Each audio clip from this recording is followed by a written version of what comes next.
सबसे पहले बात करूंगा मैं आईजीजी की, जिसे कहते हैं गामा, आईजी गामा। ये जो एंटीबॉडी है ये मोनोमेरिक एंटीबॉडी होता है। मोनोमेरिक का मतलब तो पता ही है, सिंगल एंटीबॉडी है ये। इसका जो मॉलिक्यूलर वेट होता है वो लगभग होता है 150 किलो डाल्टन का, 150 किलो डाल्टन का। इस एंटीबॉडी का अगर मैं सेडिमेंटेशन कॉफिशिएंट देखूं तो वो होता है 7s। एस का मतलब क्या है? The Svedberg unit. आपने पढ़ा होगा ना राइबोसोम के केसेस में, राइबोसोम 80s है, 70s है, उसकी लार्ज सब यूनिट है, स्मॉल सब यूनिट है, तो आपने पढ़ा होगा उसमें टर्म आती है स्वेडबर्ग। कौन सी टर्म आती है? Svedberg unit. क्या किसी को पता है ये होता क्या है? अभी तक तो हमने पढ़ा है भाई स्वेडबर्ग होता है, ये है क्या एक्चुअली में, इसको फाइंड आउट कैसे करते हैं तो वो मैं आपको समझाता हूं। देखो, स्वेडबर्ग यूनिट जो होती है वो एक सेडिमेंटेशन कॉफिशिएंट की एक यूनिट होती है। इसको हम डिफाइन कैसे करते हैं? देखो, बायोलॉजिकल मॉलिक्यूल्स को हम क्या करते हैं? अल्ट्रा सेंट्रीफ्यूगेट करते हैं। अल्ट्रा सेंट्रीफ्यूगेशन का मतलब है, अल्ट्रा का मतलब है टॉप स्पीड। आपने सेंट्रीफ्यूगेशन के बारे में पढ़ा होगा। सेंट्रीफ्यूगेशन में घुमाया जाता है चीजों को, जिससे जो भारी भारी चीजें होती हैं वो नीचे सेटल डाउन हो जाती हैं। तो बायोलॉजिकल जो मैक्रोमोलिक्यूल्स होते हैं या बायोलॉजिकल जो प्रोटीन्स होते हैं या कोई भी एंटिटी होती है, उनको हम अल्ट्रा सेंट्रीफ्यूगेट करते हैं। इस अल्ट्रा सेंट्रीफ्यूगेशन में यह देखा जाता है कि वो कितने टाइम पे नीचे आ रहा है। यानी कि जैसे कि मान लो यहां पे आप देख सकते हैं, यहां देखो, यहां पे आप देख रहे हो कि यहां पे ये एंटिटी जो है अभी टॉप पे है, अभी टॉप पे। आपने इसको क्या करा? अल्ट्रा सेंट्रीफ्यूगेशन करा। तो अब हम ये देखेंगे कि ये कितने समय में, कितने टाइम पे बॉटम पे आ जाएगा। तो वो जितने टाइम पे भी आएगा उसके हिसाब से हम उसे दे देंगे स्वेडबर्ग यूनिट। तो स्वेडबर्ग यूनिट अगर 1 है, अगर मैं कहता हूं 1 स्वेडबर्ग यूनिट है, तो इसका मतलब हुआ 1 × 10⁻13 सेकेंड का समय लगेगा उस मॉलिक्यूल को, अगर वो अल्ट्रा सेंट्रीफ्यूगेशन करें बॉटम पे आने पे। मेरी बात समझ में आ रही है? समझ में आ रही है मेरी बात? 1 स्वेडबर्ग यूनिट का मतलब है कि अगर हम बायोलॉजिकल मैक्रोमोलिक्यूल की अल्ट्रा सेंट्रीफ्यूगेशन करते हैं तो वो इतना समय लेता है बॉटम पे आने में। Is that clear? इसी प्रकार यहां पर भी है। तो आईजीजी है 7s, यानी 7 × 10⁻13 सेकेंड का समय लेगा ये बॉटम पे आने में। बात हो गई खत्म। इसी तरह राइबोसोम है, इसी तरह दूसरी चीजें हैं। तो कमेंट सेक्शन में बता देना यस और नो समझ में आया कि नहीं। ये 3 पैरामीटर समझ में आ गए। अगला parameter, number of basic 4 peptide unit. इसका मतलब समझो, number of basic 4 peptide unit. 4 peptide unit का मतलब है 2 हैवी चेन और 2 लाइट चेन। 4 पेप्टाइड का मतलब 2 हैवी चेन, 2 लाइट चेन, यानी एक एंटीबॉडी। तो इसमें क्या है ये नंबर? ये है 1। समझ में आई बात? 4 बेसिक पॉलीपेप्टाइड की यूनिट है 1, यानी एक एंटीबॉडी है, मोनोमर है। क्लियर? आगे चले। ब्लड के अंदर आईजीजी लगभग 80% होता है। ये बात मैंने पहले ही बताई थी। हमारे सीरम में हाईएस्ट परसेंटेज जिस एंटीबॉडी की है वो है आईजीजी, 80% के आसपास होता है। और सीरम का क्या मतलब होता है? सीरम का मतलब होता है ब्लड में से अगर मैं क्लॉटिंग फैक्टर्स को हटा दूं, अगर मैं ब्लड में से क्लॉटिंग फैक्टर्स को माइनस कर दूं तो बचता है सीरम। तो सीरम में होते हैं 80% आईजीजी। आगे चलते हैं। So it is the most abundant IG of the blood. तो खून का ये सबसे अबंडेंट एंटीबॉडी होगा, सबसे ज्यादा नंबर में मिलने वाला होगा। क्लियर? ये बात क्लियर? अगला पॉइंट, आईजीजी जो होता है वो हमें ब्लड के अंदर भी मिलता है, जिसे हम कहते हैं इंट्रावस्कुलर, और ब्लड के बाहर भी मिलता है, जिसे हम कहते हैं एक्स्ट्रावस्कुलर या इंटरस्टिशियल फ्लूइड। इसका मतलब समझाता हूं मैं। देखो, एनिमल फिजियोलॉजी में आप पढ़ते हो, हमारे अंदर ब्लड वेसल्स होती हैं, नलियां होती हैं पतली पतली मोटी मोटी, जिनमें खून जो है बहता है, ब्लड का सर्कुलेशन होता है। तो ब्लड को क्या कहते हैं? ब्लड वेसल बोलते हैं, जिसमें ये फ्लो करता है, वेसल। ब्लड वेसल बोल दो आप इसे, ब्लड वेसल। तो वेसल से ही शब्द आया है वस्कुलर, वेसल से ही शब्द आया है वस्कुलर। और वस्कुलर से पहले अगर मैं लगा दूं इंट्रा, इंट्रावस्कुलर, इंट्रा का मतलब होता है विदिन, विदिन का मतलब होता है इनसाइड, इनसाइड का मतलब होता है अंदर की तरफ, यानी इंट्रावस्कुलर का मतलब है इनसाइड द ब्लड वेसल। और दूसरा शब्द है एक्स्ट्रावस्कुलर, द वर्ड इज एक्स्ट्रावस्कुलर, यानी आउटसाइड द ब्लड वेसल, यानी कि यहां पे। तो आईजीजी जो है, आईजीजी जो है वो ब्लड के अंदर में मिलता है, ब्लड वेसल में, और ब्लड वेसल के बीच में जो जगह है वहां भी पाया जाता है। इसे बोलते हैं इंटरस्टिशियल फ्लूइड। ये मैं आपको एनिमल फिजियोलॉजी की क्लासेस में पढ़ाऊंगा डिटेल में। इंटरस्टिशियल फ्लूइड, समझ में आ गई बात मेरी? कोई डाउट तो नहीं किसी को यहां पे? ये है चीज, तो ये याद रखना, ये वाला पॉइंट क्लियर हो गया हमारा। तो आईजीजी ब्लड में भी मिलता है, ब्लड के बाहर भी मिलता है। अगला पॉइंट, आईजीजी का प्रीडोमिनेंट रोल आता है in the chronic infection. Chronic infection का मतलब होता है जो लंबे समय तक रहे। आपको किसी वायरस ने इन्फेक्ट कर दिया, किसी बैक्टीरिया ने इन्फेक्ट कर दिया, तो इन्फेक्शन जो है वो लंबे समय तक आपके अंदर है, आपकी बॉडी में है, आपको लंबे समय तक सिम्टम आ रहे हैं, तो बोलेंगे क्रोनिक इन्फेक्शन। तो क्रोनिक इन्फेक्शन के टाइम में जो एंटीबॉडी प्रीडोमिनेंटली डिफेंस दिखाता है, लड़ता है उससे, वो है हमारा आईजीजी।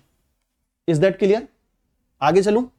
ये सब मैं आपको बता रहा हूं, गेट के लिए इंपॉर्टेंट है, साथ ही साथ दूसरे एग्जाम के लिए भी है। आगे चलो, अगर मैं आईजीजी को एसडीएस पेज पे रन करूं तो कितने बैंड आएंगे? Answer is 2 bands.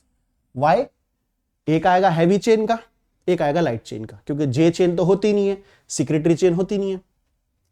देखो आईजीजी की कई तरह की सब क्लासेस होती हैं, ये बात मैंने आपको पहले भी बताई थी एंटीबॉडीज के पहले पार्ट में, कि एंटीबॉडीज की सब क्लास भी पाई जाती है। तो ह्यूमन के अंदर आईजीजी की 4 सब क्लासेस हैं। एक है IG1, IG2, IG3 और IG4। अब इन सब का डिफरेंस दिखा रहा हूं मैं आपको, क्या क्या डिफरेंस है, ध्यान से सुनना। पहला डिफरेंस है कॉन्सेंट्रेशन का, यानी कि ये चारों जो सब क्लास हैं ब्लड में, इनके कॉन्सेंट्रेशन में क्या डिफरेंस आता है। तो देखिए, सबसे ज्यादा मिलता है IgG1 जो कि होता है 60%, उसके बाद मिलता है IgG2 25%, फिर बाकी का जो बचता है वो IgG3 और IgG4 है, यानी हाईएस्ट है IgG1 ब्लड में, 2, 3 और 4। तो इसे याद रखना आसान है, 1, 2, 3, 4 से याद कर लेना। दूसरा डिफरेंस है मॉलिक्यूलर वेट का, मॉलिक्यूलर वेट का डिफरेंस, कि किसका ज्यादा है, किसका कम है, किसका कैसा है। तो सबसे ज्यादा मॉलिक्यूलर वेट है IgG3 का, क्योंकि मैंने आपको बताया था IgG3 के अंदर हिंज रीजन सबसे लंबा होता है, लॉन्गेस्ट हिंज रीजन होता है, तो ऑटोमेटिकली ये सबसे भारी एंटीबॉडी है। उसके बाद है IgG1, इसके बाद आते हैं IgG2 और IgG4, यानी G1, G2 और G4 इन तीनों का मॉलिक्यूलर वेट लगभग बराबर है, बस IgG3 का इन सबसे ज्यादा है। ठीक है, ये पॉइंट क्लियर हो गया आपको। तीसरा पॉइंट है हाफ लाइफ का। हाफ लाइफ का मतलब है कि कितने समय तक रहता है जिंदा, इसकी कॉन्सेंट्रेशन हाफ कब तक रहती है, कितने समय तक रहती है। तो सबसे ज्यादा जो हाफ लाइफ है वो है IgG1 की, G2 की और G4 की। इन तीनों की हाफ लाइफ है 23 days. Please remember the number, G1, G2, G4 23 दिन तक, फिर है G3 8 दिन तक। समझ में आ रही है बातें? Am I clear? आगे चलूं? कमेंट सेक्शन में यस और नो बता सकते हो क्या? कोई दिक्कत तो नहीं किसी को? चलो चलिए, तो देखो मैं आपके लिए पूरा डेटा लाया हूं, मैक्सिमम कवर हो गया, कहीं से करने की जरूरत नहीं है, यहीं से हो जाएगा सारा काम। अगला है IgG के बारे में अगला पॉइंट। देखो कुछ IG ऐसे हैं जो प्लासेंटा को क्रॉस कर जाते हैं। प्लासेंटा आप समझते हैं? देखो प्लासेंटा एक तरह का बैरियर है, या एक तरह का आप कह सकते हैं डिवाइडर है between the maternal blood and the neonatal blood, यानी जो फीटल ब्लड होता है। तो होता क्या है, प्रेगनेंसी के टाइम पे जो बेबी होता है उसका कनेक्शन होता है मदर के साथ। तो यहां होता है mother, for example this is the mother and this is the foetus. तो मदर और फीटस के बीच में कनेक्शन होता है जिससे ब्लड और दूसरी चीजों का ट्रांसपोर्टेशन होता है। तो ये कनेक्शन का जो मेन पॉइंट है इसे बोलते हैं placenta. This is known as the placenta. तो ऐसा देखा गया है कि कुछ ऐसे एंटीबॉडीज हैं जो प्लासेंटा को क्रॉस कर जाते हैं और चले जाते हैं बेबी के अंदर। वो एंटीबॉडीज आते हैं आईजीजी क्लास के। तो कौन कौन से एंटीबॉडीज हैं, देखो ध्यान से याद रखना। IgG1, IgG3 और IgG4 they can cross the placenta. मैंने 4 सब क्लास बताई थी, उसमें 1, 3 और 4 ये चारों प्लासेंटा को क्रॉस कर सकते हैं, एक्सेप्ट एक नहीं कर सकता, वो है G2। तो याद रखना एग्जाम में ये क्वेश्चन वो पार्ट बी में पूछ सकता है, which of the following can not cross the placenta. तो answer will be G2। G2 नहीं कर सकता, बाकी सब कर सकते हैं। इसका उल्टा भी पूछ सकता है। अगला पॉइंट, IgG जो है उनका ऑप्सोनाइजेशन में भी रोल है। देखो इम्यूनोलॉजी में आपको पढ़ाऊंगा डिटेल में, वहां बताऊंगा ऑप्सोनाइजेशन क्या होता है। It is the promotion of phagocytosis of antigen. Phagocytosis समझते हो, फैगो मतलब होता है किसी चीज को खा जाना। तो जो एंटीजन होता है उसको कुछ सेल होते हैं खा जाते हैं, इसे कहते हैं फैगोसाइटोसिस। कौन से सेल खाते हैं, मैक्रोफेजेस, न्यूट्रोफिल्स। तो इन दोनों को उकसाता है ये, इन दोनों से कहता है खा जाओ उस एंटीजन को, इसे कहते हैं opsonization. That is promotion of phagocytosis, मतलब खाने के लिए उकसाना। जैसे मैं बोलूं उसे खा जाओ, यानी मैं एंटीबॉडी हूं और मैं कहता हूं कि भाई उस एंटीजन को खा लो आप। तो promotion of phagocytosis of antigen by macrophage और न्यूट्रोफिल ऑप्सोनाइजेशन कहलाता है। और इसीलिए एक और टर्म आती है यहां पे जो होती है ऑप्सोनिन। ऑप्सोनिन, ऑप्सोनिन का मतलब क्या है, ऑप्सोनिन वो मॉलिक्यूल होते हैं जो ऑप्सोनाइजेशन को करवाते हैं। अगर मैं ऑप्सोनाइजेशन करवा रहा हूं तो मैं ऑप्सोनिन हूं। उसी प्रकार IgG भी एक ऑप्सोनिन है। तो ऑप्सोनिन एंटीबॉडी के लिए टर्म यूज होती है यहां। तो ऑप्सोनिन का ऑर्डर क्या है, ऑर्डर है सबसे ज्यादा यूज होता है एज अ ऑप्सोनिन IgG3, यानी IgG3 जो है सबसे ज्यादा ऑप्सोनिन की तरह काम करता है। फिर आता है IgG1, ये दोनों बराबर काम करते हैं। फिर आता है IgG4 और फिर आता है IgG2। तो order of acting as a opsonin भी याद रखना, एग्जाम के लिए जरूरी है, गेट में पूछ सकता है। गेट में यही सब आता है, आप प्रीवियस ईयर पेपर खोल के देख लो, यही मिलेगा आपको। आगे चलते हैं। इम्यूनोलॉजी में एक और बड़ा इंपॉर्टेंट प्रोसेस आता है जिसे बोलते हैं कॉम्प्लीमेंट सिस्टम। कॉम्प्लीमेंट सिस्टम एक दूसरा डिफेंस का तरीका होता है जिससे हटाए जाते हैं फॉरेन एंटीजेंस बॉडी के अंदर।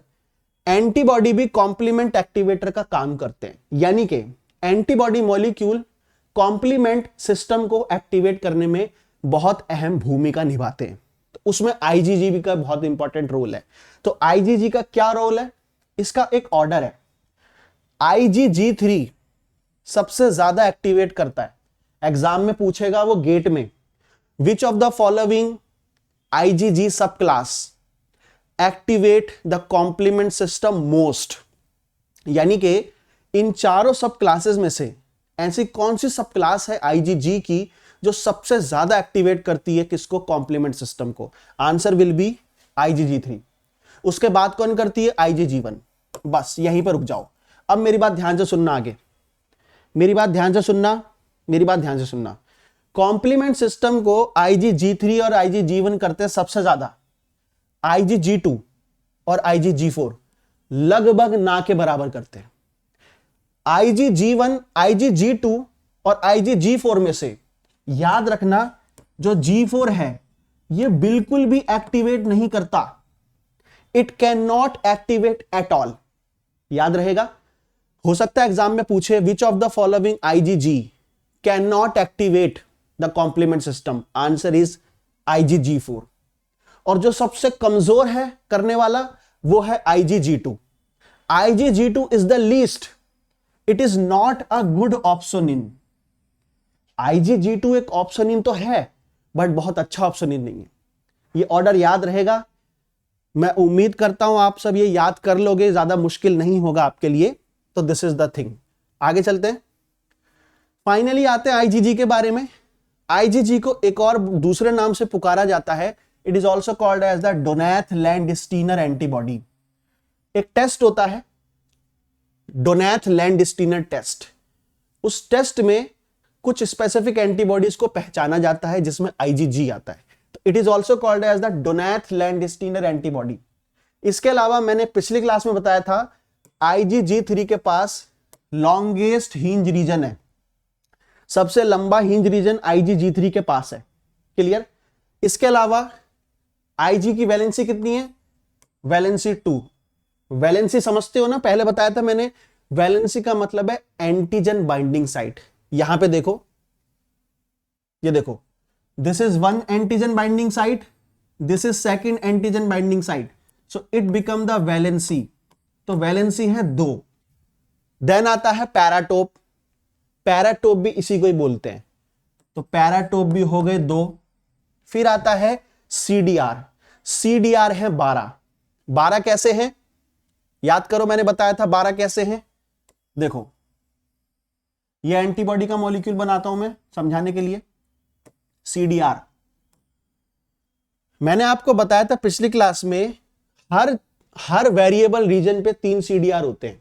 तो 1 2 3, 3 यहां होंगे, 1 2 3, 3 यहां होंगे, 1 2 3, 3 यहां होंगे, 1 2 3, 3 यहां होंगे, 3 3 6, 3 3 6 हो गया यहां पे क्या? 12। तो CDR कितने हो गए? CDR हो गए 12। मेरी बात समझ में आ रही है यारा? चलें आगे। दोस्तों, यहां पे अगले टॉपिक पे आने से पहले एक बहुत इंपॉर्टेंट जानकारी शेयर करना चाहूंगा, क्योंकि आप सभी लोग जानते हैं, ये भी बहुत जरूरी है। मैं अपने चैनल पे CSR की तैयारी करवा रहा हूं आप सभी लोगों को, और प्राइस इतने कम है कि शायद आप ऑटो भी करते होंगे तब भी इतने पैसे शायद ना लगते हो। Price is 89 rupees.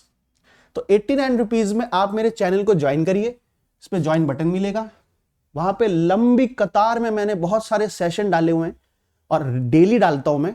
Molecular biology हो गई, और अब अगली बार से जेनेटिक्स भी आएगा। तो जेनेटिक्स का पहला सेशन लाइव है जो सबके लिए है, पर जेनेटिक्स के आने वाले जो सेशन होंगे वो सारे आपको इसमें मिलेंगे, इसलिए इंफॉर्मेशन दे रहा हूं मैं। अगले सेशन आपको इसमें मिलेंगे, तो आप देख सकते हैं। तो आपको ज्वाइन कैसे करना है, ज्वाइन करने का प्रोसेस समझा देता हूं, बहुत आसान है। मेरे चैनल पे जाइए, that is the Mecca of life sciences. वहां पे जब आप जाएंगे तो यहां एक छोटा सा ज्वाइन का बटन मिलेगा। सब्सक्राइब तो कर ही दीजिएगा, कभी पता चला सब्सक्राइब तो किया नहीं है, ज्वाइन दबा दिया। पहले ये करिए, उसके बाद ये करना। तो ज्वाइन बटन दबा देना। ज्वाइन बटन दबाने के बाद पेमेंट ऑप्शन आएंगे, अपना पेमेंट ऑप्शन 89 रुपीज देके यू आर डन। नीचे आप देख सकते हैं, यहां पे मेंबर्स आपको नजर आ रहे हैं, तो बहुत सारे मेंबर्स ज्वाइन करके इसका आनंद उठा रहे हैं। और यहां पे क्लासेस हैं, तो देख सकते हैं क्लास आ रही है द मेंबर ओनली वीडियोज, यानी ये सिर्फ बैच की क्लासेस हैं, जो बंदे स्टूडेंट बैच में पढ़ रहे हैं वो देख सकते हैं, तो आप भी देख पाओगे। इसके अलावा और भी क्लासेस हैं, ठीक है। तो क्या क्या आपको प्रोवाइड कर रहा हूं मैं सुविधाएं, सर्विसेज इन 89 रुपीज। आपका ज्यादा टाइम वेस्ट नहीं करूंगा मैं, क्योंकि वरना फिर लोग मुझे बोलेंगे कि ये अपना ही बताता रहता, पढ़ाता नहीं है। तो ये पढ़ लेना आप सारा, ठीक है।